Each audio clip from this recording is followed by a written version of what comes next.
Welcome back dito sa channel natin. Dito tayo ngayon sa May Ortigas. Malapit nang simulan ang pagtatayo ng Metro Manila Subway Ortigas Station. Pupuntahan natin yung location kung saan itatayo ang Ortigas Station ng Metro Manila Subway. Dadaan din tayo dito sa Ortigas Center at magbibigay din tayo ng update sa mga latest na projects na ginagawa dito. So ayan guys, nandito na tayo sa may SM Mega Mall. Dito pala sa likod ng SM, meron ditong malawak na bakante na area. Ano kayang project ang itatayo dito? Sa ngayon ginamit mo ng parking lot ang bakanting area na ito.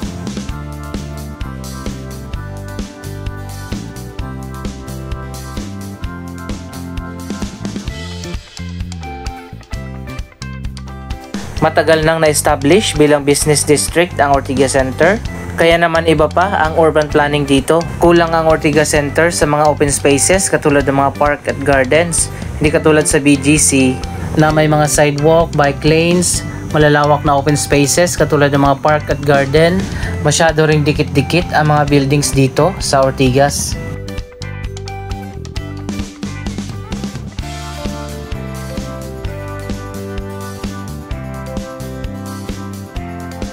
Dito sa likod ng SM Mega Mall, makikita natin ang isang Japanese style na smart parking system.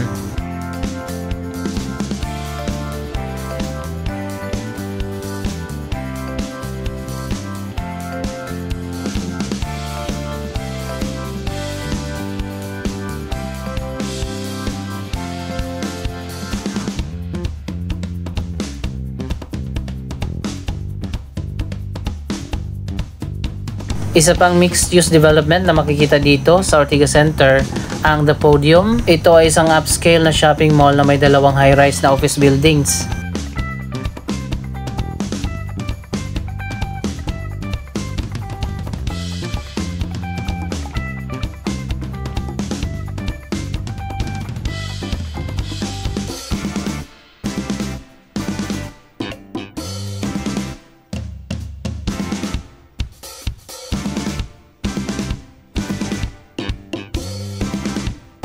Ngayong 2024, patuloy pa rin ang mga bagong development dito sa Ortigas Center.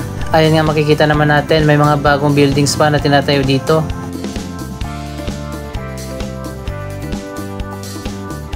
May mga glass buildings na rin dito sa Ortigas Center, pero yung iba ay mga luma na rin na buildings.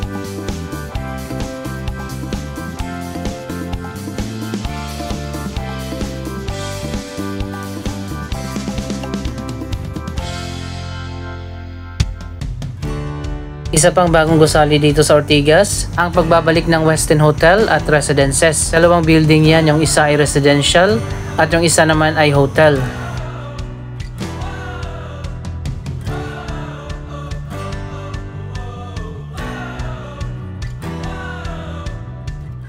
Nabalitaan nga natin last year na nabili na ng BDO SM Group ang 100% na share dito sa Podium Development. Kapartner nila dati ang Keppel Land, isang subsidiary ng isang Singaporean company, kung saan 50-50 ang shares ng BDO SM Group at ng Keppel Land. Pero last year nga ibinenta ng Keppel Land ang 50% na shares at ngayon ay 100% na owned ng SM BDO Group ang The Podium Development.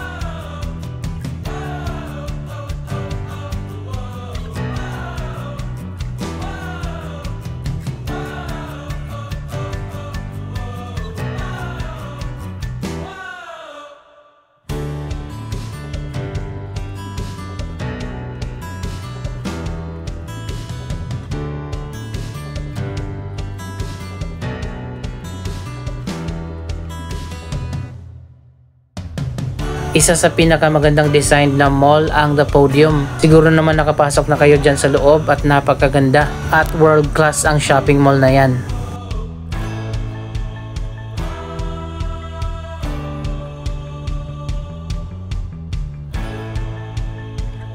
Ayan guys, ito yung sinasabi ko kanina na malawak na vacant area na ginagamit muna ng parking sa ngayon.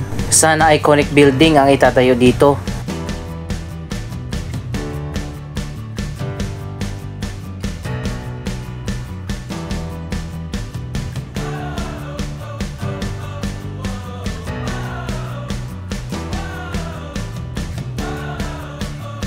Halos fully developed na rin kasi ang Ortigas Center. At ilan na lang dito yung bakanting area. Yung mga lumang buildings nga dito ay unti-unti na rin napapalitan ng mga bago.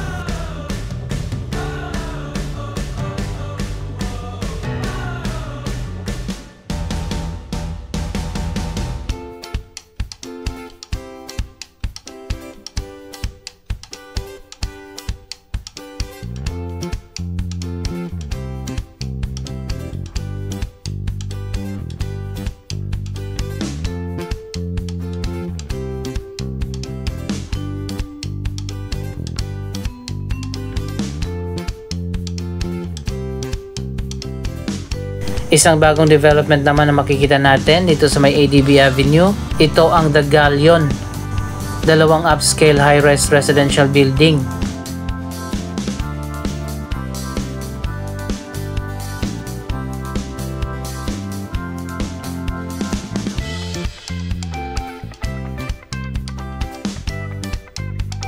So ayun guys, ito na ngayon ang latest progress dito sa The Galleon project.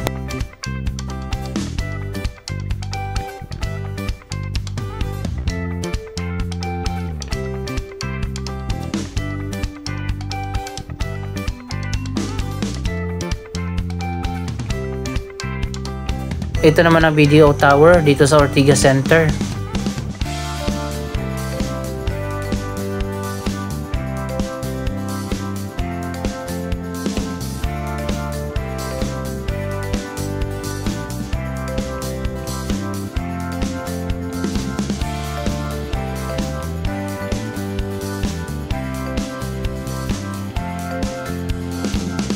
Isa pang bagong office building ang matatapos na rin. Dito yan makikita sa kanto ng ADB Avenue at Ortigas Avenue.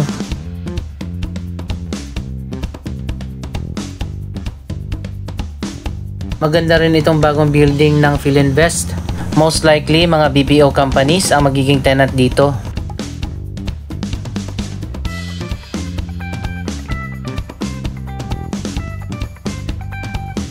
Dito naman sa kanto ng Ortigas Avenue at ADB Avenue, ang proposed location ng EDSA station ng MRT4 project. Ngayong 2024 nakatakda ng simulan ang proyektong yan, pero hindi pa natin alam ang eksaktong timeline ng MRT4 project kung kailan magsisimula.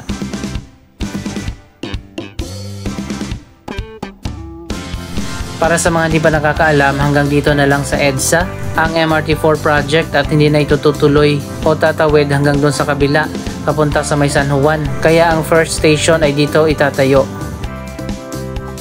Magkakaroon pa yan ng turnback guideway, kaya hindi po pwede na itayo ang station sa kanto ng Ortigas at EDSA. Bukod pa dyan, meron pang Ortigas flyover. Kaya magiging challenging para sa kontraktor na gagawa ng proyektong yan kung saan ilalagay yung station pati na yung turnback guideway.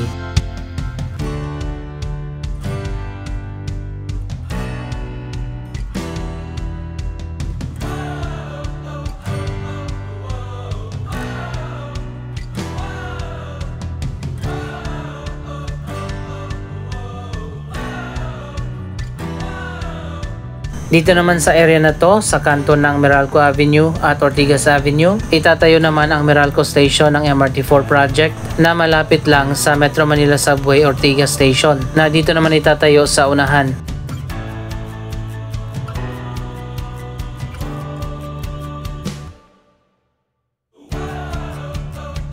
So ayan guys, ito na nga, unti-unti nang sinasara yung area na to. At malapit na ngang simulan ang paghuhukay at mga pre-construction activities para sa itatayong Ortigas Station ng Metro Manila Subway.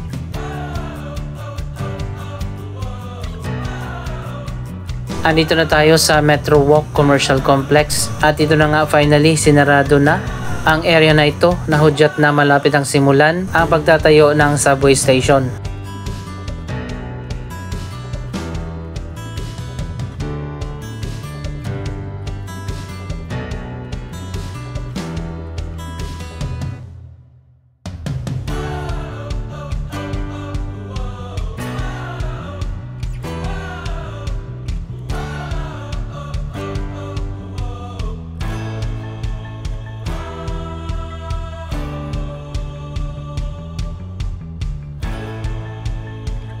Ito na, makikita na natin ang project information. Nakalagay na dito ang iba't ibang detalye sa itatayong Metro Manila Subway Station.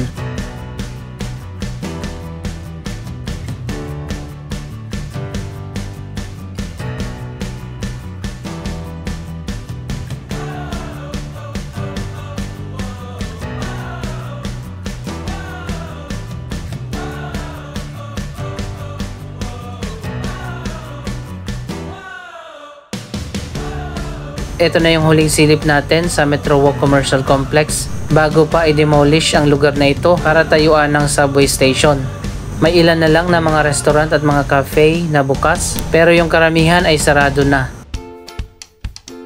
So ayan guys, ito na yung huling silip natin sa Metro Walk at ilang linggo mula ngayon ay madi-demolish na ang lugar na ito. Malawak ang area ng Metro Walk. At yung dito lang sa harap, yung commercial complex ang i-demolish para tayuan ng Metro Manila Subway Station.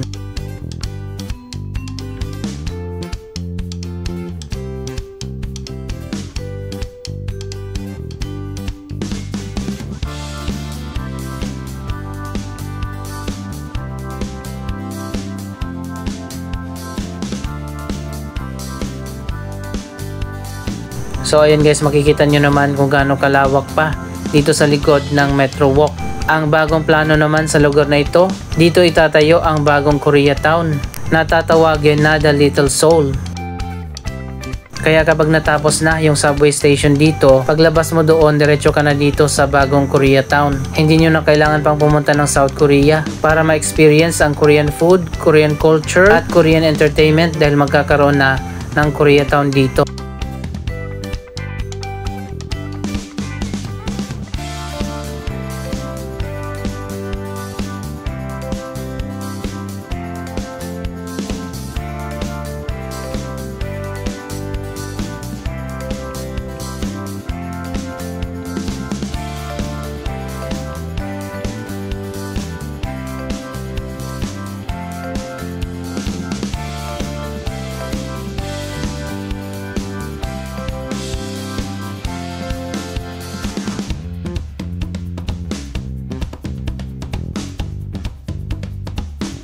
Doon naman sa unahan sa dulo ng Meralco Avenue, kasalukuyan ang tinatayo ngayon ang Metro Manila Subway Shaw Boulevard Station.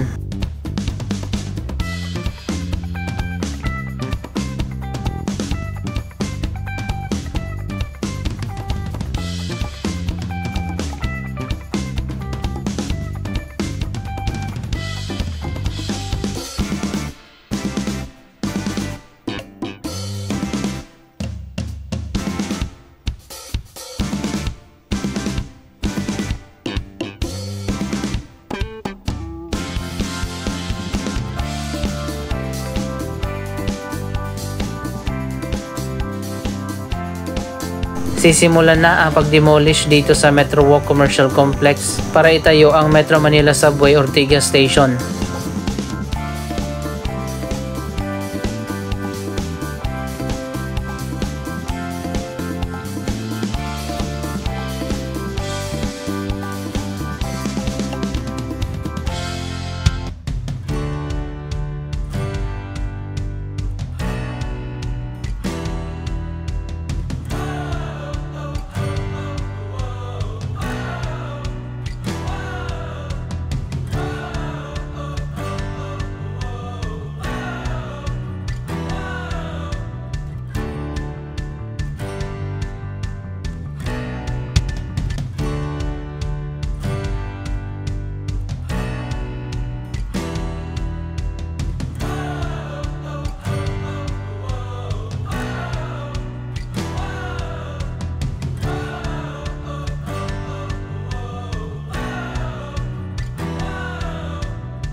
Abangan din natin ngayong 2024 ang pagsisimula ng MRT4 project. Anong masasabi nyo sa mga bagong proyekto na ito? Mag-comment lamang dyan sa baba ng inyong mga reaksyon.